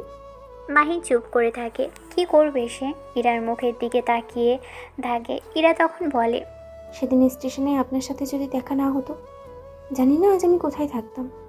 হয়তো ওপারেই চলে যেতাম। আমার এমন পরিস্থিতিতে আপনার মতো কেউ একজন পাশে থাকবে আমি কখনো ভাবিনি। বলেন না, থাকবেন আমার সাথে? আপনি আমাদের এই পরিবেশে বেশি দিন থাকতে পারবেন না। আপনি পাশে থাকলে সব পরিবেশেই থাকতে পারবো। আমার চোখের পানি দেখে আপনার কি কিছুই মনে হচ্ছে না? মাহির একটু থামে। ইরা চোখের দিকে তাকাই, চোখ ভেজা, গাল বেয়ে পানি গড়িয়ে পড়ছে। মাহির দীর্ঘশ্বাস ফেলে। আপনাকে ছেড়ে যাব না। প্রমিস করলেন কিন্তু? হ্যাঁ, করলাম। এখন একটু বুকের ভিতরে নিন। এরকম কোনো কথাই তো প্রমিস করিনি। এটা বোনাস। না না, এরকম কিছু হবে না। কে শোনে কার কথা? মাহিরের কোনো কথাই কান না দিয়ে ইরা তাকে জড়িয়ে ধরে। তুমি যে আমার কত ভালো বন্ধু। আমি আপনার বন্ধু, তাই না? জি, তুমি আমার বন্ধু, আর কেউ না। হয়েছে, এখন ছাড়েন, শুয়ে পড়েন। কাল তো আবার আপনার বাসায় যেতে হবে, রাত অনেক হয়েছে। আর একটু থাকি। আমি আপনার বর না যে এইভাবে থাকবেন। বর আর বন্ধু দুটাই। আগে হয়ে নেই তারপর। হয়ে নেই মানে? এখন তো হয়েই আছি। প্রমিস করলেন না একটু আগে? আচ্ছা আচ্ছা, ছাড়েন এখন।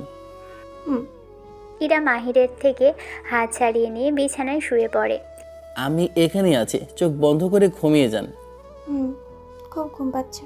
কিছুক্ষণের মধ্যেই ইরা ঘুমিয়ে পড়ে। মাহির তার পাশেই বসে থাকে। ঘরের আলো নিচু, বাহিরের রাত গভীর হতে থাকে। সারা রাত এভাবেই কাটে। ভোর হতে না হতেই মাহির বাইরে চলে আসে। রেহেনা আগেই উঠে বাইরে বেরিয়েছেন। মাহির মায়ের কাছে গিয়ে সব বলে, ইরার বাবার বিয়ের কথা, ইরার অবস্থার কথা, আর সে যে ইরাকে কথা দিয়েছে সেটাও বলে। এত বড় ঘরের মেয়ে তোর সাথে? রেহেনার গলায় চিন্তার ছাপ স্পষ্ট। ভয় পান তিনি। মাহির বলে, দেখো, আপাতত ওর জীবনটা শেষ না করে দিই, পরেরটা পরে দেখা যাবে। বুঝলাম না। মানে ধরো, ওই ভাইয়া বা ওদের আত্মীয় স্বজনরা যখন ওকে ডাকবে বা বিয়ে নিয়ে কথা উঠাবে, ভালো পরিবার পেলে আমরা না হয় বুঝে সুঝিয়ে পাঠিয়ে দেব। আর তোর কি হবে? আমার কি হবে মানে? আমি তোর মা, আমি কি বুঝি না? একেবারেই অবুঝ মনে করিস আমাকে? না, আমি তো। চুপ থাক, যাই করিস না কেন ভেবেই করিস। হুম।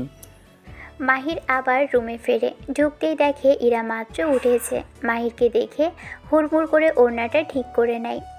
আপনি ভিতরে আসবেন, নখ দিয়ে আসেন না। আমি তো কিছু দেখিনি। আপনি ভিতরে আসবেন, নখ দিয়ে আসবেন না? সরি। আমি কি কিছু দেখার কথা বলেছি? এই ভুল যেন আর না হয়। হলেই বা কি, আমি তো। এই, খুব দুষ্টুমি শুরু হয়েছে তাই না? নিজেই তো বলেছেন আমি আপনার বর আর বন্ধু, তো এরকম হতেই পারে। পদবি দেওয়ার পর আসল মুখোশটা দেখা যাচ্ছে। একদমই না, ভেতরে আসাটা ভুল হয়েছে, আর আমি ক্ষমাও চেয়েছি। ইরা চুপ করে থাকে। মাহির কড়া চোখে তাকায়, তারপর মজা করে বলে, নিজে যে এসে জড়িয়ে ধরে সেটা কিছু না, আর আমি একটু। এই দাঁড়াও, দেখাচ্ছি মজা। ইরা মাহিরকে দৌড়ানি দেয়। মাহিরও কম না। ভুলবশত মজাটা একটু বেশি হয়ে গেছে। দুজনে হাসতে হাসতে ছোটাছুটি করে। ঘরের মধ্যে হালকা একটা আনন্দের হাওয়া বয়ে যায়। সকালবেলা খাওয়া দাওয়া শেষ করে দুজন বেরিয়ে পড়ে। এবারের পথটা চেনা। সারা রাস্তা গাড়ির মধ্যে বসে মাহির ভাবে, ওখানে গিয়ে মেয়েটার কি হবে। ওর যা জেদ। খালিদ আঙ্কেল যদি নতুন বউ দেশে নিয়ে আসেন, তাহলে সে আগেই মাহিরের সাথে চলে আসবে, তাও সারা জীবনের জন্য।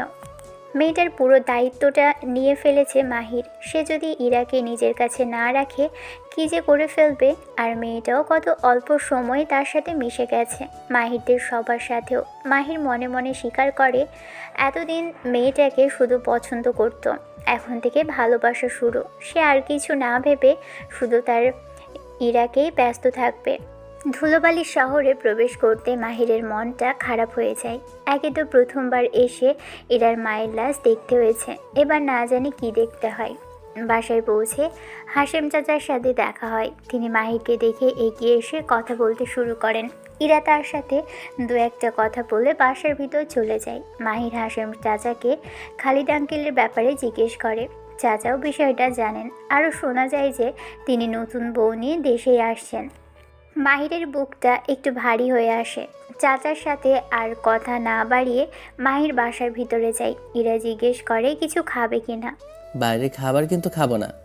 আমি তো রান্না করতে পারি না। আমি পারি। আচ্ছা, আমার যেন কেমন লাগছে, আমি একটু আমার রুমে যাচ্ছি। ইরার অবস্থা তেমন সুবিধাজনক মনে হয় না। মাহির তার পিছু পিছু যায়। ইরা বিছানায় গিয়ে শুয়ে পড়ে। মাহির দরজা লাগিয়ে দিয়ে তার কাছে আসে।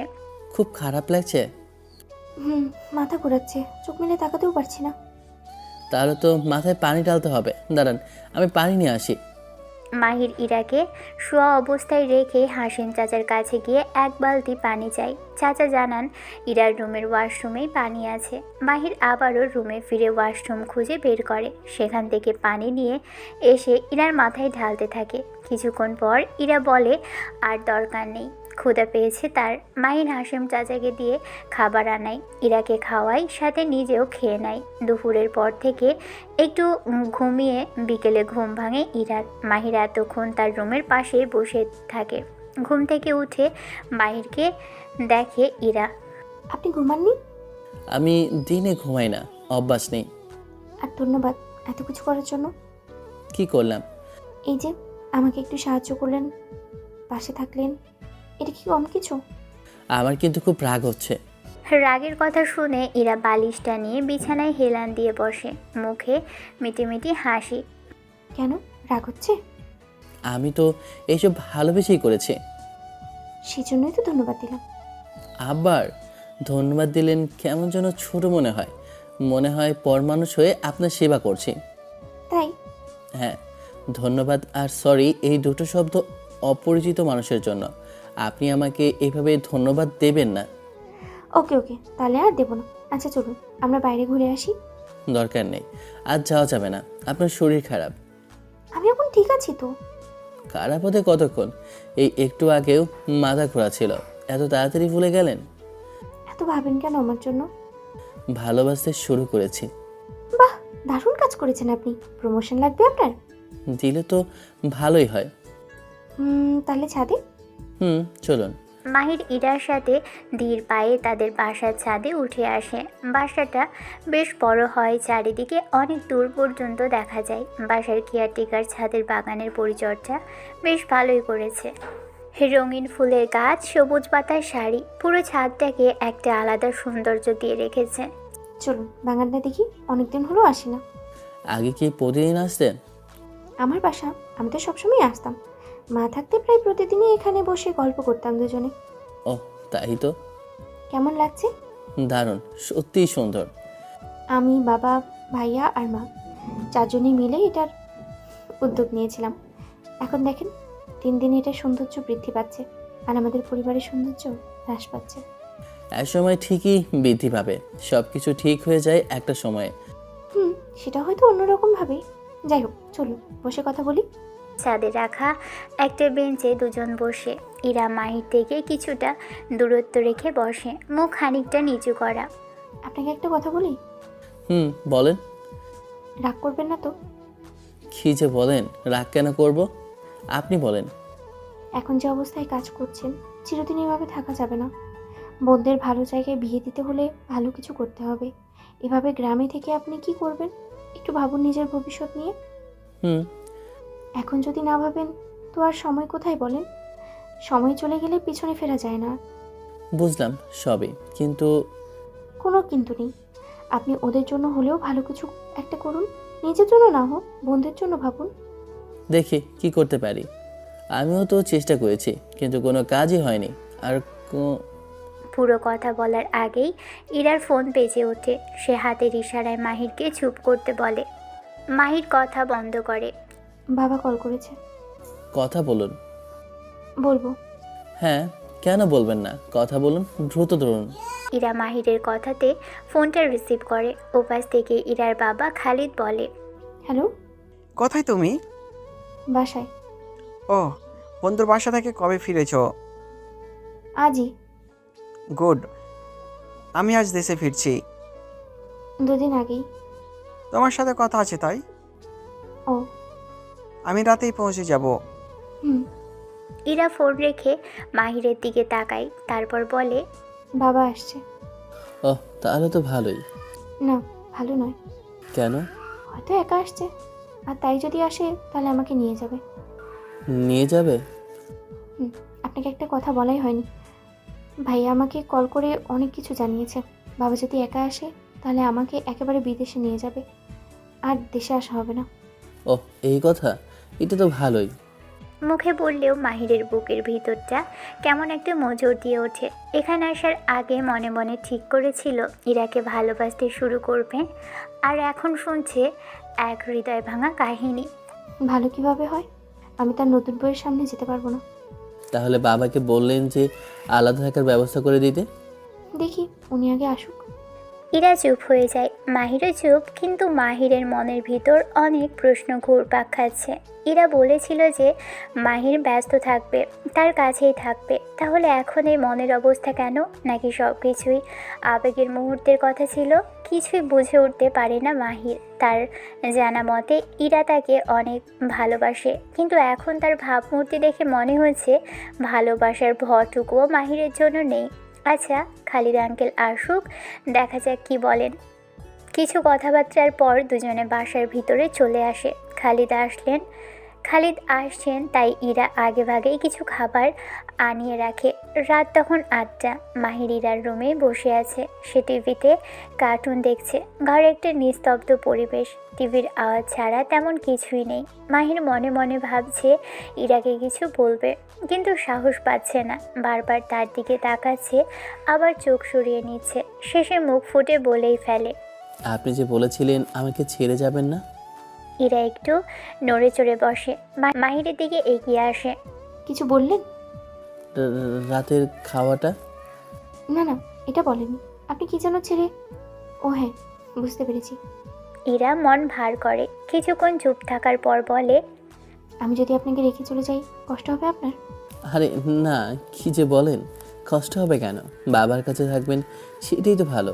বাবা মানুষটা খারাপ না, ভুল বোঝাবুঝি হয়েছে, সব সব ঠিক হয়ে যাবে। আমি বুঝি আপনি আপনার কষ্টটা লুকাচ্ছেন। কষ্ট নেই তো। আমি আপনার কাছে থাকবো, কখনো ছেড়ে যাব না, এমন কথা দিয়েছিলাম। আমি জানি না আমি কিসের মধ্যে ছিলাম। এখন আমি কি করব কিছুই বুঝে উঠতে পারছি না। সবকিছু এলোমেলো লাগছে। থুর, বাদ দেন তো, এত টেনশন কি জন্য করেন?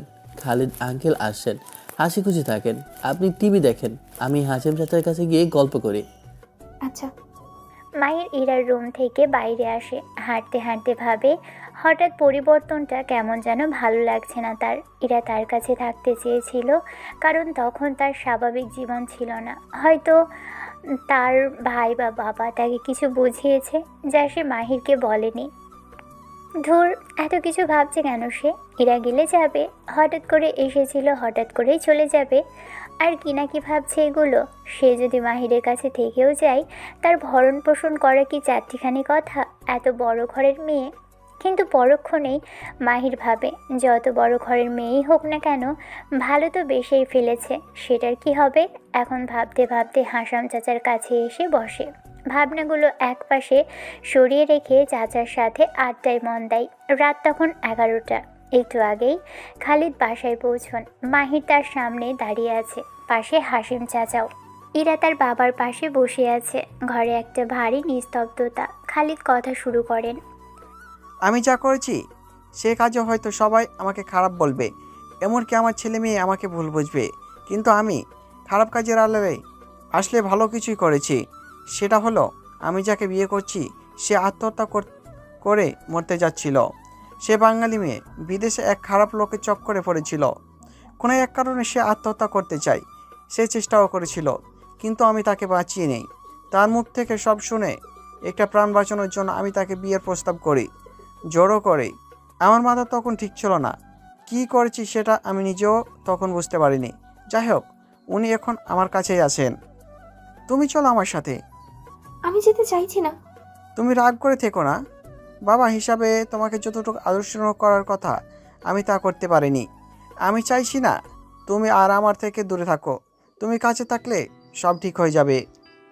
ইরা তার বাবার কথা শুনে মাহিরের দিকে তাকায়। মাহির মাথা নাড়িয়ে মুচকি হেসে তাকে বুঝিয়ে দেয় যাতে সে হ্যাঁ বলে দেয়। ইরা সেটা বুঝে তার বাবাকে বলে, ঠিক আছে, তোমার সাথেই যাব। মাহির আর হাসিম চাচা দুজনেই খুশি হন। তবে মাহিরের খুশির পুরোটাই অভিনয়ের মতো। বুকের ভিতরটায় মনে হচ্ছে কেউ হাতুড়ি দিয়ে পেটাচ্ছে। হাসি মুখ নিয়ে সেখান থেকে সরে আসে সে। কিছুক্ষণ পর ইরা মাহিরকে তার রুমে ডাকে। কথা বলার হয়তো সময় পাবো না, সকালেই চলে যাব। গুছিয়ে নিন সব কিছু। আপনি কিছু বলবেন না? হ্যাঁ বলছি তো, দেখে শুনে যাবেন আর নতুন মায়ের সাথে ভালো ব্যবহার করবেন। এগুলো বলতে বলিনি। আমি চলে যাচ্ছি। আপনার খারাপ লাগছে না? খারাপ লাগবে কেন? বাবার কাছে যাচ্ছেন, এইটাই তো ভালো। হুম, তা ঠিক। আচ্ছা, আমি আপনাকে অনেক কথাই বলেছি, অনেক ওয়াদাও করিয়েছি, আর দেখুন আমি আপনাকে ছেড়ে চলে যাচ্ছি। আরে পাগল হয়েছেন? যা হয়েছে হয়েছে, ওগুলো নিয়ে ভাবতে হবে না। তাই? হ্যাঁ। আচ্ছা, বিদেশ দেখতে কেমন? আমি শুনেছি ওখানকার মানুষ অনেক স্মার্ট, রাস্তাঘাট অনেক পরিষ্কার। ভাই সাহেব, আপনার দৌড় কোন পর্যন্ত আমি জানি। কি বললেন? বুঝলাম না। কথা ঘোরানোর চেষ্টা করছেন, সেটা কি আমি বুঝতে পারছি না? না, সেই রকম কিছু না। চোখ দেখে তো মনে হচ্ছে কেঁদেই দেবেন। আরে কি যে বলেন না আপনি, কাঁদবো কেন? আপনি তো বাচ্চা টাইপের মানুষ, কাঁদতেই পারেন। যাই হোক, কিছু বলার দরকার থাকলে বলেন, আমি এখন ঘুমাবো। সকালে হয়তো একবার কথা হবে, তাও কম। মনের কোনো কথা থাকলে এখনই বলতে পারেন। না, কি বলবো, দেখে শুনে থাকবেন আর কখনো আসবেন না, তাই না? মনে হয় না। ও। আচ্ছা, একটু কাছে আসবেন? কেন? ব্যাগটা ধরতে সাহায্য করেন। মাহির কাছে যেতেই ইরা তার কানে ফিস ফিস করে বলে, আমার এখন শাড়ি পরতে মন চাইছে, একটু পরিয়ে দেবেন? আমি এখন কিভাবে কি দিয়ে শাড়ি? আমি সাহায্য করব। এটা কি ঠিক হবে? না, ঠিক হবে, চেয়েছি দিতে হবে। না, আমি পারবো না। কেন? নিজে আমার হবে না আর বলছেন শাড়ি পরিয়ে দিতে। এই তো বাচ্চার মুখ ফুটেছে, 2 হাত 2 দিকে দাও তো। কেন? আগে দাও তো। মাহির দুহাত দুদিকে প্রসারিত করতেই ইরা এগিয়ে এসে তার বুকে মাথা রেখে জড়িয়ে ধরে। মাহির কিছু বুঝে উঠতে পারে না। আপনাকে খুব চিন্তায় ফেলে দিলাম, তাই না? হুম। আহারে, আমি চলে যাব দেখে বেচারার মুখ শুকিয়ে গেছে। এই পাগল, আমি যাচ্ছি না তো। একটু তুই করে বলি আপনাকে। হুম। তুই একবারও কেন বললি না আমার জন্য থেকে যাও? আপনার যাওয়ার ইচ্ছা অনেক, তাই। তোর কি মনে হয় আমি তোকে এমনি এমনি প্রমিস করিয়েছি? জানি না। শয়তান আমাকে যেতে দিচ্ছে কোথায়? আটকাবে তা না। খালেদ আঙ্কেল তো তোমাকে নিয়েই যাবেন। না পাগল, আমি বাবাকে সব বলেছি, পরে উনি আমাকে এখানেই থেকে যেতে বলেছেন। কখন বললে? তুমি চাচার সাথে বাইরে যাওয়ার পর আমি শুধু তোমার চোখের ভাষা পড়েছি, আর পড়ে যা বুঝলাম আমি চলে গেলে তুমি ভেঙে পড়বে। তাই ভাবলাম পাগল যখন পেয়েছি পাগলের কাছেই থাকি। সত্যি তো? সত্যি না হলে কি এভাবে জড়িয়ে ধরতাম, শাড়ি পরিয়ে দেওয়ার কথা বলতাম? হুম। তুমি এমন কেন? কেমন? ভালোবাসার বহিঃপ্রকাশ করতে পারো না কেন? মনের কথা মনেই রেখে দাও। ভয়। কিসের ভয়? যদি সব কিছু বেশি বেশি হয়ে যায়? এখন তো বেশি বেশি করছোই, এত জোরে কেউ জড়িয়ে ধরে? আমার খুশি লাগছে, তাই। এই খুশিতে আমাকে শাড়ি পরে দিতে হবে। আচ্ছা, বিয়ের পরে? জি না, এখন। না, এখন একটু জড়িয়ে ধরে থাকে। ঠিক আছে, দুপুর থেকে টেনশনে ছিলে? অনেক। দূর হয়েছে? অনেকটাই। আমি থেকেছি কি জন্য জানো তো? হুম। কি জন্য বলো তো? তোমাতে ব্যস্ত থাকার জন্য। ব্যস্ততা যদি একটু কম হয় তাহলে একবার চলে যাব। একটুও কম হবে না। আমার ব্যস্ততায় কে থাকবে শুনি একটু? শুধু আমি।